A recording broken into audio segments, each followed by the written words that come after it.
రమ్మన్నావు? నేను జల్దీ పోవాలి, నాకు వేరే పనుంది. ఓకే, నేను చూద్దామని చెప్పి రమ్మన్నా. రోజు చూస్తావుగా స్కూల్లో, ఇంకేంది? నీకోటి చూపెట్టాలనా?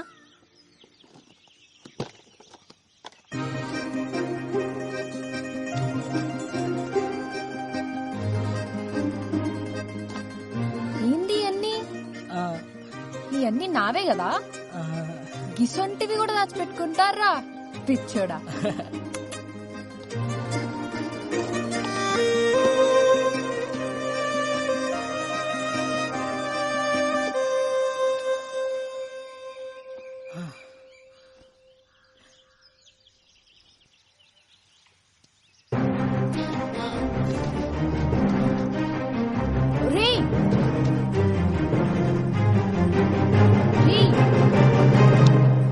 ఎందుకు పెట్టావు?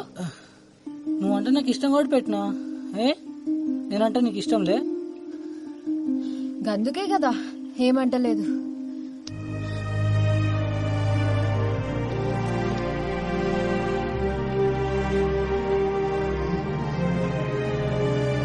కవిత,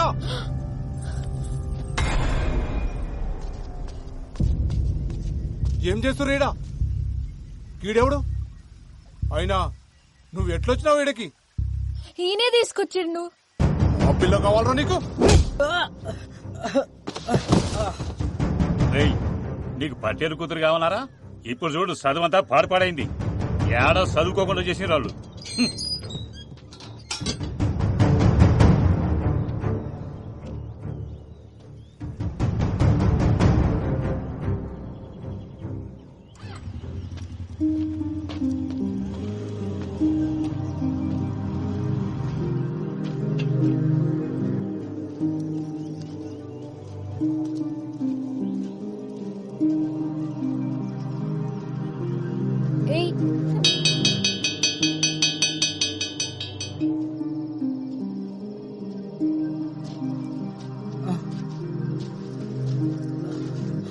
పెద్దన్న గది. నువ్వేం చెప్పద్దు, నాకు మొత్తం తెలుసు.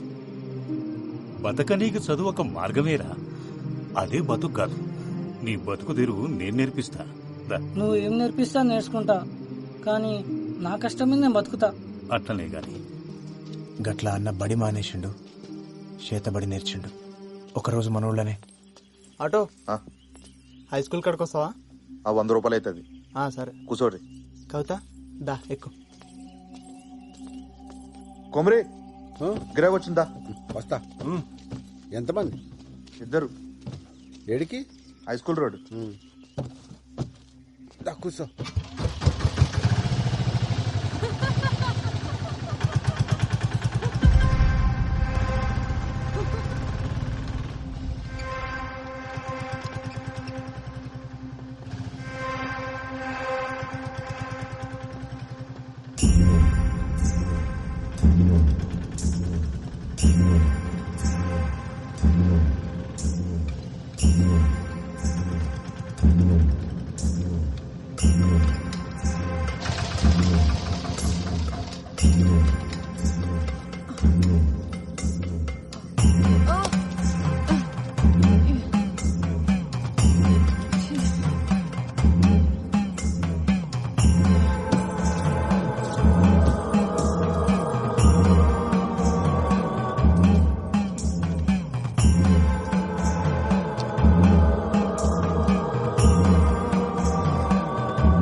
చూడండి అనుకోలేదు.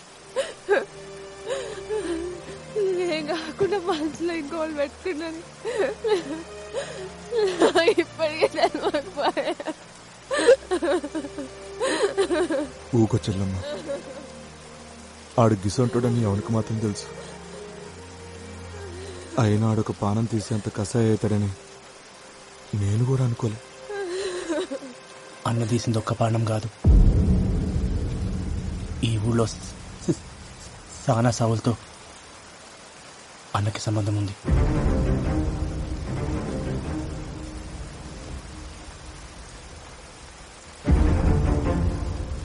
సర్పంచ్ని చంపింది అన్నే.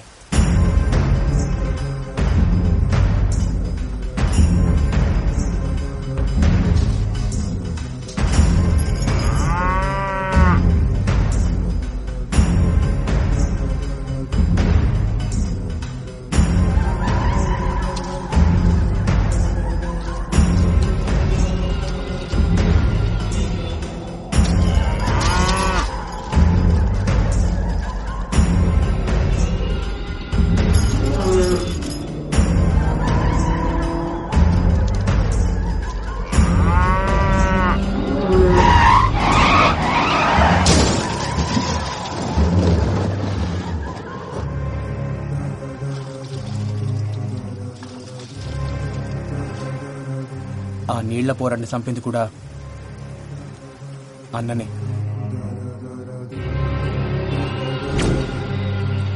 ఇదంతా నాకు కేసేసే ముందు తెలియదు. తర్వాత మల్లన్న గాని ఫోన్ దొరికింది, అప్పుడు తెలిసింది అసలు నిజం. ఇప్పుడు ఈ కథంతా నేను పోయి కోర్టులో చెప్పిననుకో, ఇప్పటిదాకా ఈ దేశంలో జరిగిన అనుమానాంశాలన్నీ నిజాలవుతాయి. అందుకే చెప్పలే. అన్న చెడ్డోడో నేను చెప్తలేను. అడేది మంచి అనుకుండో గదే చేసిండు, చెడ్డదారుల. కానీ గా కవిత విషయంలోనే వాడు సానాపతి తప్పు చేసిండు. ఏమొస్తుంది నాకు ఇదంతా చేస్తే? మట్టిలో కలుపుదాం అనుకున్నాడు, మట్టిలో కలిసిపోయిండు. అంతా నా కర్మ. నువ్వు ఇట్లా డీలా పడితే పిల్లగాడిని ఎవరు సంజాయిస్తాడు? ఆడికి ఏం చెప్తా? ధైర్యం తెచ్చుకో. పానం పోస్టోడైతే ఏడుస్తుండే, పానం తీసుకోవడం కోసం ఏడ్చేందుకు, అట్లాంటి సాగు వస్తే బాధపడేందుకు. తప్పు చేసిండు, శిక్ష పడ్డది. తప్పు చేసిండు కానీ శిక్ష ఇంకా పడలే.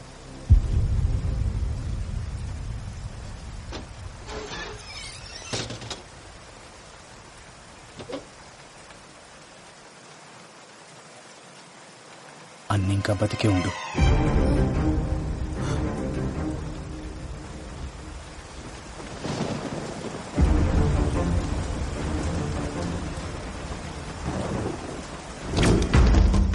ఆ రోజు జరిగిన పెనుగులాటల కవిత స్థితిలో పడింది అన్నగాదు, మల్లన్న.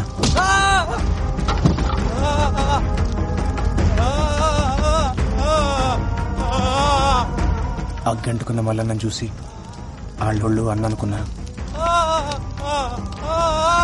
అన్న ఏడ తప్పించుకుంటాడో ఉన్న కంగారులా వాళ్ళు మల్లన్నని కొట్టి కొట్టి స్థితిలోకి తోసేసారు. ఆధారాల కోసం వెతికినప్పుడు స్థితిలో దొరికిన పళ్ళు అన్న డిఎన్ఏతో మ్యాచ్ అవుతాయా అని చూసినా, కానీ కాలే. ఆ తర్వాత మల్లన్న బిడ్డ డిఎన్ఏతో మ్యాచ్ చేసి చూసినా, అప్పుడు అర్థమైంది మల్లన్న చనిపోయిండు, అన్న పారిపోయిండు.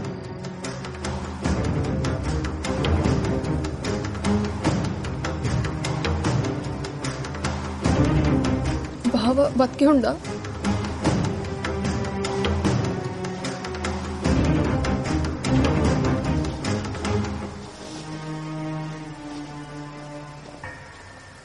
ఎక్కువగా ఆశలు పెట్టుకోకొదినా. ఏడు ఆడు సచ్చిండని అనుకో. ఎందుకంటే ఆడికి ఎన్ని శక్తులున్నా ఈసారి ఖచ్చితంగా చస్తాడు. చూడు, ఎవడు తప్పు చేసినా సరే శిక్ష పడేలా చేస్తా. లాక్ అందరు ఈక్వల్ అన్నట్టు. ఆఖరికి అన్నైనా